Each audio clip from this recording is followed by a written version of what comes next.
Hello, women of tech, and happy Pi Day. Thank you so much for tuning in to this talk on Join the Top 1%, a LinkedIn training session with myself, Stephanie Melodia. So I'm really excited to get stuck in today because LinkedIn is such a hotbed. I am so passionate about LinkedIn for a number of different reasons. One of which is it helped me directly with my own business, which I'll be coming on to in a little bit. And also, as I've been in the marketing industry for a while now, I've learned that LinkedIn is now the number one social media site where you can still have a lot of success organically without having to put money behind it like the other platforms. A couple of stats here that just go to show the importance of LinkedIn. I'm not going to read these all out, but if you're watching this masterclass, then you probably already know how big of a deal that LinkedIn is. So, just as part of this intro, as we warm up, I want to focus a little bit on how important it is to sell yourself as an individual. So, we talk about B2B, this is actually P2V. We buy into people. There's a couple of examples here that just go to show the difference between a company page on LinkedIn versus individual profiles. Company pages on LinkedIn are not very dynamic, there's not a huge amount to them, they're very one way, they're good for broadcasting out news and updates, but really it's all about leveraging your individual profile. Just an example here on the left-hand side, you can see that Tala, this amazing sportswear brand, had 31,000 followers at the time of that screenshot. And the CEO and founder does so happen to be a bit of an influencer anyway. So she's definitely, there's a big difference in her number of followers, but she has 113 for comparison. Another example here with All Plants, they've got a few thousand followers. And then Jonathan, the founder, his following has grown massively over the years. So make sure that you are, really leveraging the power of LinkedIn, which is what we're going to get into. So I mentioned very briefly that I've experienced the benefits of LinkedIn and building my personal brand over the years. So up until last summer, I ran my own marketing agency, which was an award-winning six-figure marketing consultancy called Bloom. And here is the receipt. Here's a screenshot of the top 3 Google searches that came across our website, which is one of the main ways that we had inquiries, that we had inbound leads. And as you can see here on the screen, the third most popular search term for my business was my full name. So I was not expecting to see that come up in the search results. I was so surprised. I wanted to dig into it further. And I saw that it was because all of the SEO, all the content, everything that I was doing out there was really powerful. People were getting to know me and therefore, as a result, my business as well. So that got me very excited and I wanted to share that with you here too. But most importantly, who am I to tell you what to do? What are my receipts? What can I back up here before we dive in properly? So I'm in the top 1% of my industry on LinkedIn and in my network. I am not, for clarification, I am not in the top 1% of all of LinkedIn. I think Richard Branson and Gary Vaynerchuk probably have those top spots. But for my industry and for my network, I'm doing pretty well. And on average, once a month, one of my posts goes trending for a various hashtag. And my content has also been picked up by the LinkedIn news team. So I've enjoyed a ton of success on LinkedIn. I use myself as a guinea pig as well, and I test things out both creatively and analytically. And I'm going to be sharing with you today all of the top lessons learned. All right, so what we're going to cover off is we're going to focus first of all on your profile. So how to create a killer profile, lots of top tips and tricks. We're going to understand a little bit of how the algorithm works. And of course, as I'm talking to an audience of women in technical positions, I'm sure you could probably teach me a thing or two. But that's really to introduce the next section, which is all about content and the comms plan. It's important to understand, at least have a base understanding of how the algorithm works to leverage before we get into the content. And then last but not least, I have a special reveal, which is often a surprise to my listeners who have never heard of this before. So as a thank you for staying tuned and for your attention during this whole time, you get to find out what on earth is SSI at the very end. And this is a great tool. This is a great little trick. Do stay tuned for that one because it does get reactions when I get to the end there. Okay, so let's dive into your profile. All right. So, first and foremost, this is the most important thing that I would love for you all to take away from this session. On LinkedIn, there are three key identifiers that follow you around wherever you go, whatever you do on the social media site. And they are your photo, your name, and your header or headline. Now, when I say that these are the three key identifiers that follow you around everywhere, what I mean is if you send somebody a request to connect, if you send somebody a message, if you leave a comment on somebody's post, if indeed someone visits your profile, those are the three key things that you can think about almost as your online digital business card when you're on LinkedIn. So, this is the really important starting point for the profile section here. On the photo, on the first piece here, I'm not going to teach grandmother suck eggs.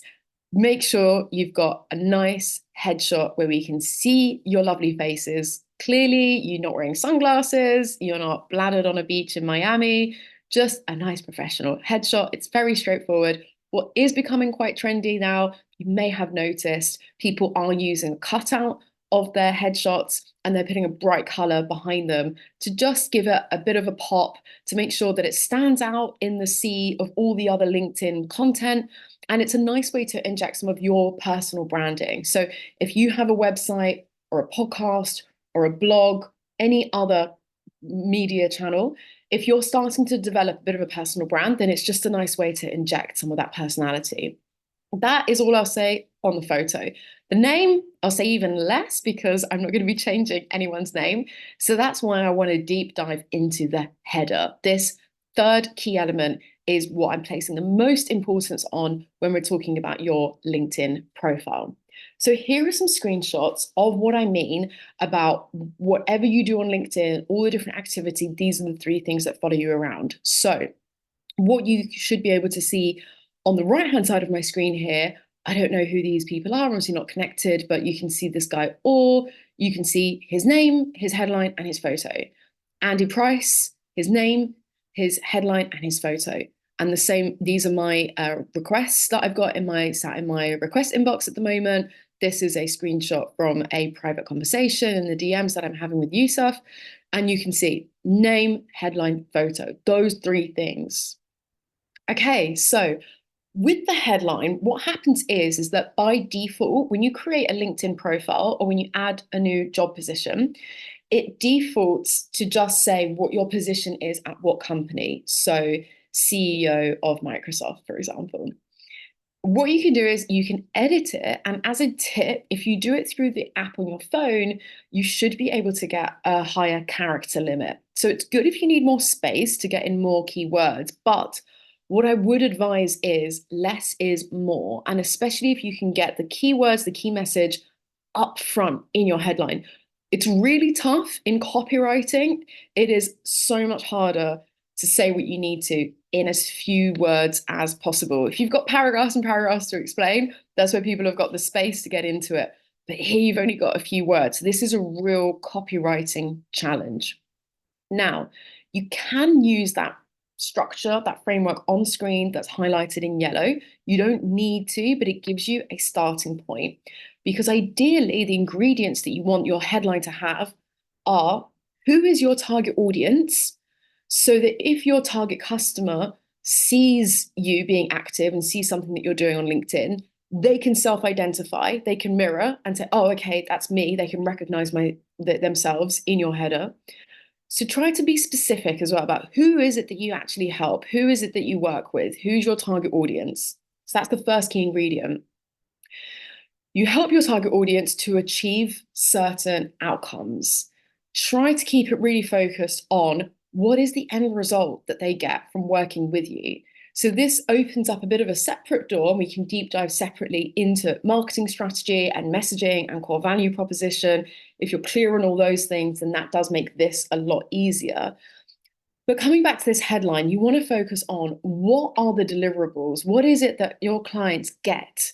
What's in it for them?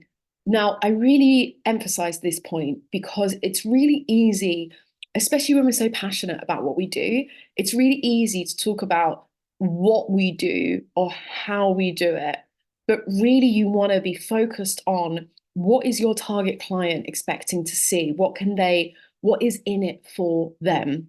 So try and think about whether it's something like increased efficiencies, saving them on average 20 hours per week, for example, whether you help increase profit margins through XYZ, whether you guarantee X amount of leads. This is going to vary massively depending on what you do and your profession and everything else. But hopefully these are some ideas to get the cogs turning.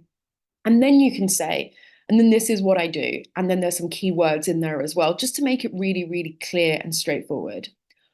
On that note of making your headline as clear and straightforward as possible, I laugh because I'm very much in the branding space. And there's a key difference between a strapline for a brand or a tagline for an ad campaign, which I love. You can be really creative. You can add lots of curiosity and intrigue, and you can be playful, and it can tie in with the brand. This isn't really the place for that. You want to really keep this straightforward, simple, clear. It does what it says on the tin. Because the idea is while you're active on LinkedIn, people don't have the time or the attention to really kind of look at things properly. They want to just pick up on those key things as they're scrolling through. So there are some examples on the right-hand side here, for example. So this Alex example, she has kept her job title at LinkedIn because she's a LinkedIn professional. But this latter part of the headline, you can see she says, transforming the way people do business through content. It's straightforward. It describes what she does. It is missing a target audience and some of those outcomes. So we can do better than that. Hillary's here bringing the world's best creatives to play in San Francisco. That's a bit more fun. That's adding a bit more intrigue. That's starting to tell you a bit more about what she does and what's in it for you. So I challenge you, this is your very, very first key action, is to think about who is it that you serve? What are the outcomes that they get from working with you? And then pepper in some keywords at the end for your brand new headline. Okay, as we move on the profile, then we get to the description. So on your actual profile, you've then got the opportunity to tell people more about what it is that you exactly do. The headline, you want to get people's attention, you want to create a bit of intrigue, you want to get them clicking through onto your profile. So once they're there, you can go into more detail. But again, write your description from your ideal customer's perspective. I don't want this reading like the opening boilerplate of your CV. Gone are the days of LinkedIn being the platform for online CVs. This is now a top channel to build your personal brand and to sell into your target customer. So write it from their perspective. What is it that they're expecting to see? You can still keep this very professional. This is, of course, LinkedIn, but by all means, inject some personality.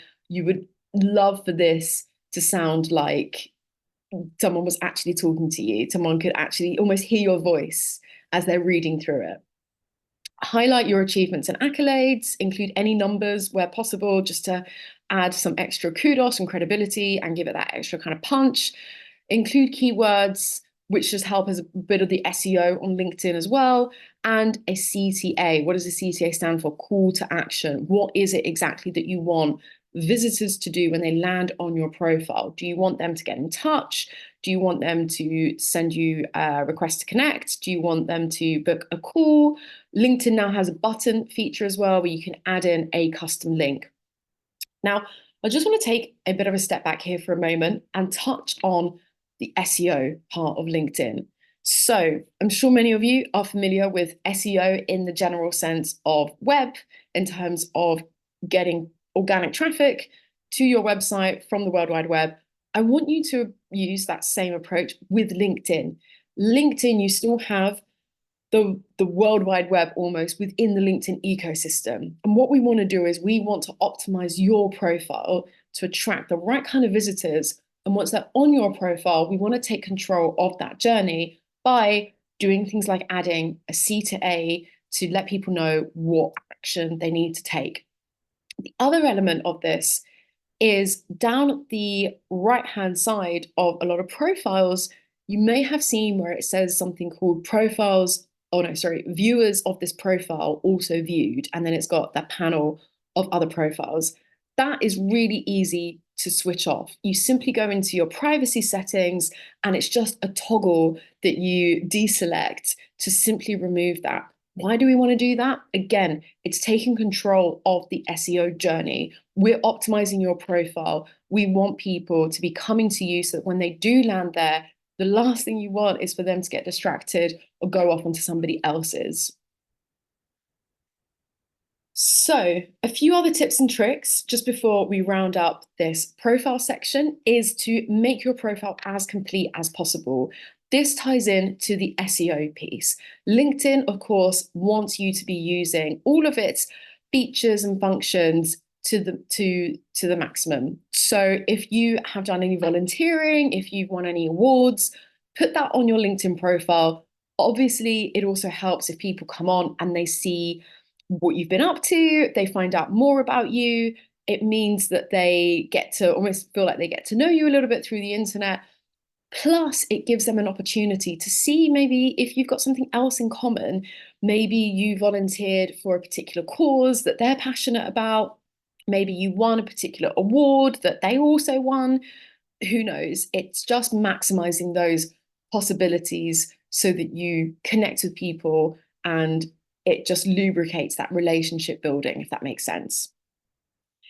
Social proof aspect of it, you can request recommendations. It feels very uncomfortable, very cringe. Nobody likes doing it, especially as women. We do tend to downplay our achievements a little bit. We don't like asking for help, but this is your cue, this is your signal to do it. This is your sign, this is your permission. Reach out to a colleague, a previous client, somebody that you know and trust, who you've worked with, and request a recommendation. This fulfills a similar purpose to the previous point, which obviously can provide that extra level of trust, that credibility if somebody's recommended you. But also, who knows, maybe the viewer of your profile, maybe they also know who's recommended you and think, oh, I know Eric. And then this last point, I skipped ahead before, but this last point about sending your prospects to competitors is exactly what I was describing.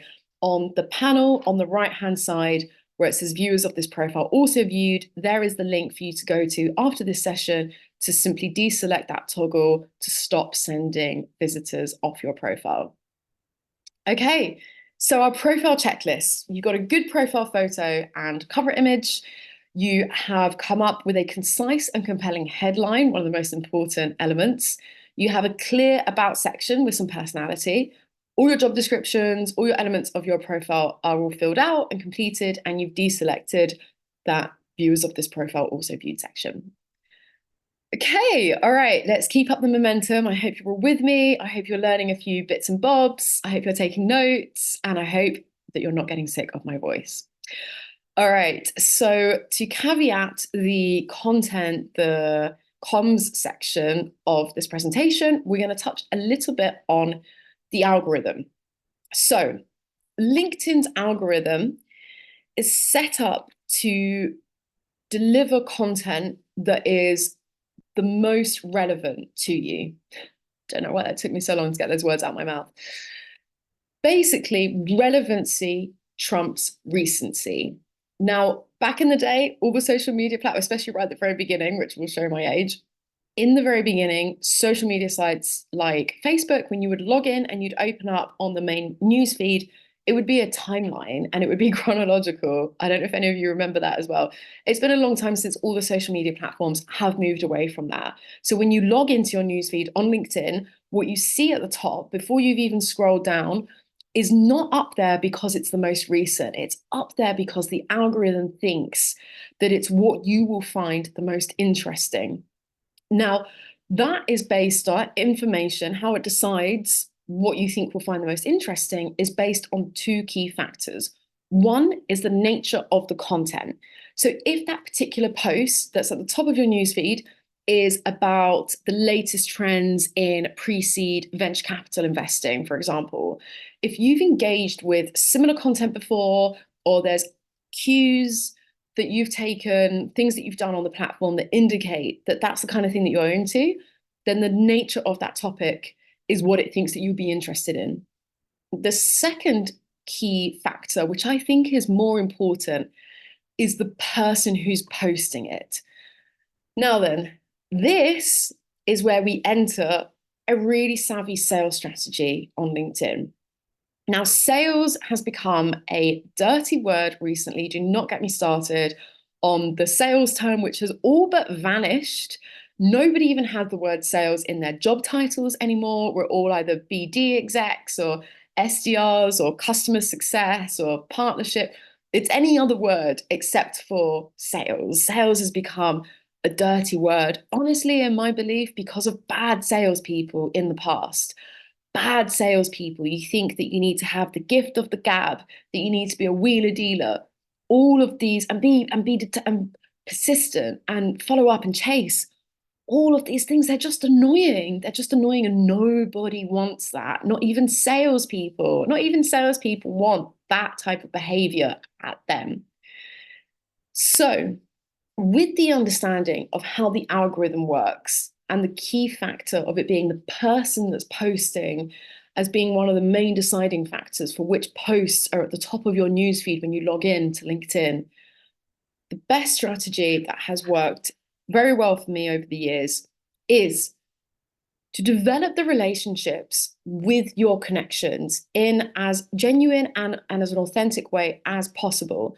So this also links back to some of the comments on the profile. So if you've added where you volunteered or award, or you've had a testimonial, or who knows, that's giving people more chances to get to know you and see what you possibly have in common. There's lots of different ways that you can break the ice, where you can find conversation starters to develop that relationship in private, in the DMs, once you've connected with somebody. If you can cross-pollinate that across other channels, whether it's online, offline, so if you're both going to the same event, or that person is speaking on a panel that you want to go to, or you're having a separate email conversation, if you can take it outside of the LinkedIn ecosystem, then great. But this is on the one side of the fence. We want to just genuinely be building that relationship, finding things we've got in common, develop that conversation with people privately. Those actions are telling LinkedIn that you know each other, that there's a relationship there. So then when they log on to LinkedIn and they open up their main newsfeed, the chances are that your post will be at the top of their newsfeed. If your post is then explaining a little bit more about who you are, what you did, maybe there's a case study or a testimonial. I mean, still, you don't want to be overly salesy or self-promotional. That type of content is doing less and less well in recent months. But you don't want to cut the conversation short or make anyone feel awkward by trying to sell to them in the DMs. You want to build the relationship in the DMs, and you want to let some of the content that you're just putting out there publicly do a little bit more of that sales effort for you. I hope that all makes sense. But as I said, this is the savviest sales strategy with LinkedIn that I've definitely come across. Now, just a reminder here as well is that social media is a two-way conversation. We're going to come on to how to develop your content plan in just a second on that comm side of things. But the actual engagement, commenting on other people's posts, engaging, responding, answering DMs, they're all helping to build those relationships and improve your overall performance on LinkedIn. Okay, our penultimate section before I reveal what SSI is. So thank you so much for bearing with me while I get through more of this juicy content. I hope you're all enjoying it so far. So the precursor to the content section, and I've got this great high energy image here on screen of a workout, because there's a lot of analogies with content, marketing, communications, and fitness. Now then, what do I mean by this? Consistency beats frequency when it comes to your content. So I would rather see you post once a week if 2, 3, 4, 5 times a week is just too much. I would rather you post once a week, but you do it consistently over a long period of time. Now, the fitness analogy here is it's almost like that surge of motivation that you get, especially at the new year, where you join a new gym and you've got your new year goals, your new year resolutions, all these goals you want to achieve. It's a similar kind of thing. You get that surge of motivation, which you may well do after watching this masterclass with me. You get inspired, you get excited, you feel my energy, you think, right, I'm going to go and do it. You do it every single day for 7 days or for 2 weeks, and then you fall off the cliff because the real world takes over, life takes over, work, all this other stuff, it takes over. So there are two really big, important reasons frequency, why consistency over frequency are so important. The first really important reason is because it's about developing that habit. It's about exercising that muscle. It's about getting you into the rhythm of it over a longer period of time. Because again, it is easier to run at something and then crash and burn. If you're doing something consistently over months, then you're forming a habit. So this is what I mean. This is habit forming. This is why it's really important. So that's one really important reason, which is important for you as the person, as the individual. Second, equally, very important reason to be doing it over a longer period of time if you can't go at it hard is more for your target audience. Now, research from the B2B Institute in partnership with LinkedIn showed that in previous years, 95% of a B2B audience, bearing in mind, of course, this is an average across different sectors and company sizes and everything else. So this is just an average. 95% of a B2B audience is not in market at any given time. What does that mean? That means that 5%, the remaining amount, does so happen to be in market. They're looking for a service or a product, and they're looking to potentially buy something. It's 5% of your overall target market. What has happened in more recent years, I'm sorry to say, but I have some bad news, is that 5% number has shrinked even further given the macroeconomic climate. That number, I believe, has now gone down to 3%. So why am I sharing all of these percentages and stats with you here at this point? Because it means that if only 3% of your audience is in market at any given time, then all the more reason for your visibility and your content plan to be spanning over a longer period of time, because you're increasing the probability when you've only got that 3% that's looking at any point. Does that make sense? I hope so.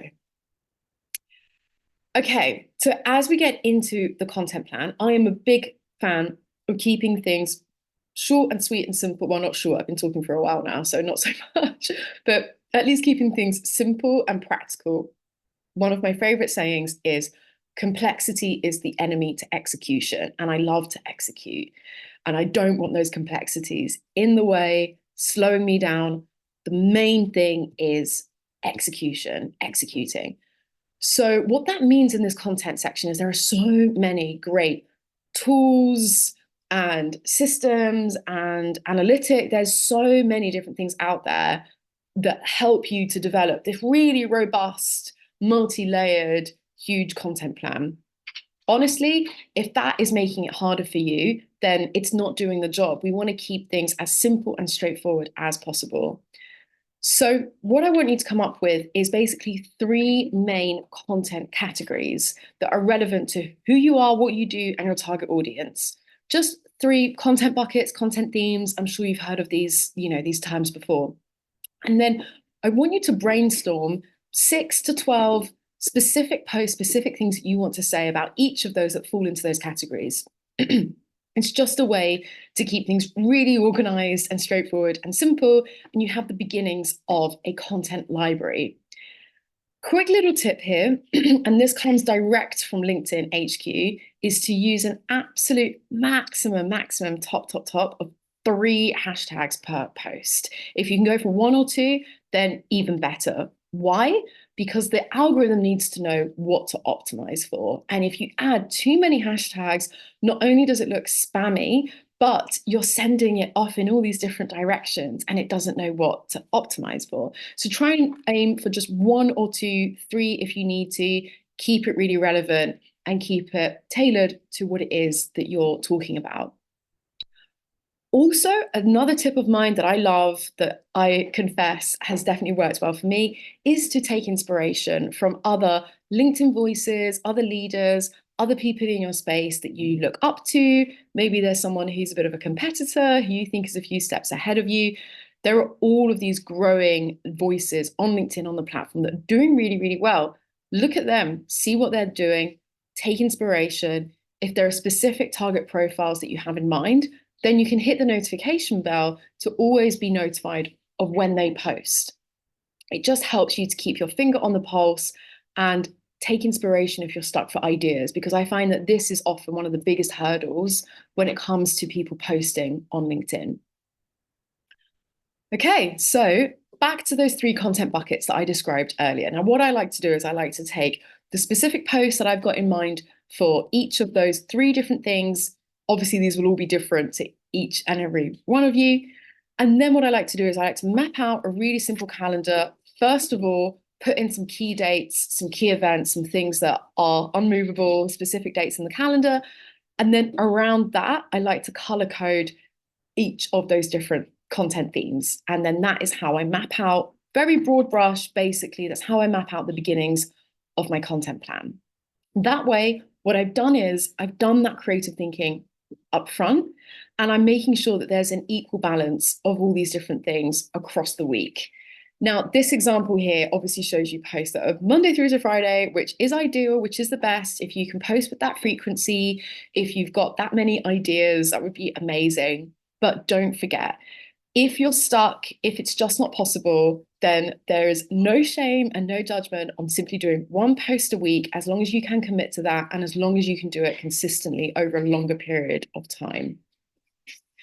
A few tips and tricks of what I've seen that works well on LinkedIn as you develop your content plan is definitely including some imagery, some pictures, especially if you can include a picture of yourself, and even better if it's high energy, if you're smiling, if you're transmitting some of that positivity and you're looking into camera.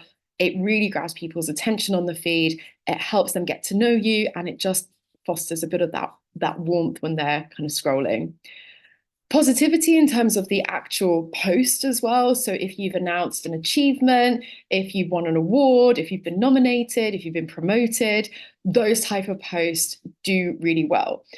Unfortunately, there is a lot of it on LinkedIn, and so there is this idea that there's a lot of humble bragging, but it is what it is. It does work well for a reason. If you can also tag others. So what I see a lot of is if people have come together offline, if they have had a meeting or an event and they repost that on LinkedIn afterwards and tag each other, it's a really lovely way of building that community, of making sure that other people are involved in the conversation and it's not simply you broadcasting things out there. Lastly, another quick tip here is the relevancy of the post. So timing does matter. If somebody is talking a lot about a particular topic, if there's a news piece that's doing the rounds, if something has just come out in your industry that's on the top of everyone's front of everyone's minds at the moment, then it makes sense for you to be part of that conversation. So this is where being relevant really pays off. The hashtags themselves, don't overly spam, as I mentioned before. One big thing to avoid as well is resharing. If you've got company page posts that you simply reshare onto your own profile, you are literally better off simply copying and pasting that exact post and republishing it as a native piece of content. For some reason, the algorithm just hates reshares. Do not simply reshare from a company page because the reach will just be on the floor. And then this last point is the timings in terms of the time of day, the time of week are a little bit overhyped. I don't think it matters so much if you post first thing in the morning or at lunchtime or a Friday. See what works for you. I think, again, the main thing is just being consistent with whichever pattern, whichever habit works for you. A quick note on reactivity versus being organized. So I do like to be organized with my content. I think of it up front when I'm in the zone. I map it out and I pre-schedule it. I only pre-schedule a week in advance, by the way, which is a really key point. You don't want to be pre-scheduling out that far in advance because things change, things happen. And again, you want to keep it relevant. But What I would love for you to do, if you're feeling a bit more confident and to kind of advance your level a little bit, is to react to the LinkedIn news. This is a great way to expand your reach, to get that extra kudos and credibility, see what's in the news on LinkedIn and add your commentary, your thoughts on it, as long as it's relevant to what you do, to your industry, share your point of view. It's a really great way, as I say, to expand your reach and increase your engagement.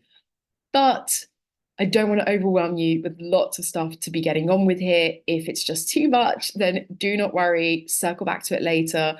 If you do have a little bit of time to look at what's in the news and add your thoughts, then honestly, it's just a 10% in everything else that you do. So your homework to recap this content section is think about your content bucket themes, come up with 3 different topics that are relevant to you and what you do. Brainstorm between 6 to 12 pieces of content for each of those. Create a calendar, add in the key dates, and fill in the rest with an even split of content themes. Share and get publishing. Okay, finally, the reveal for all of you as the reward for listening to me all of this time. I'm finally revealing to you what on earth SSI is. If you haven't come across this before, then this is going to change your life. SSI stands for Social Selling Index. This is one simple dashboard on LinkedIn. You don't have to pay for anything. And by the way, all of these tips, everything I share, you do not need to have a premium account. You don't have to have an upgrade. This is all completely organic on a free LinkedIn profile. So how you access this, you simply click on the link that's there below, linkedin.com/sales/SSI, and it gives you the single score out of 100 that's made up of 4 times 25 aspects of your LinkedIn performance. Don't get too worried or too bogged down by exactly each of these different quarters. The main thing is that it gives you that single number as a key indicator of your overall performance on LinkedIn. Why I love this so much is, again, the simplicity. Complexity is the enemy to execution. So it's really simple and straightforward for you to simply record one single number and keep track of it on a weekly basis. This is also where you can find out where you rank in terms of your industry, in terms of your network. I highly recommend that you record these key metrics now before you make any of the changes suggested here.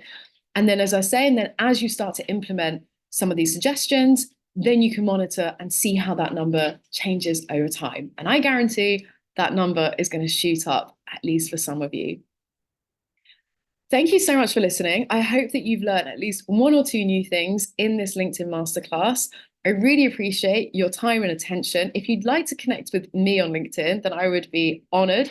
Please find me. Luckily, I'm the only Stephanie Melodia, so simply type in my name and I would love to connect and see how you all get on. Thank you so much, everyone.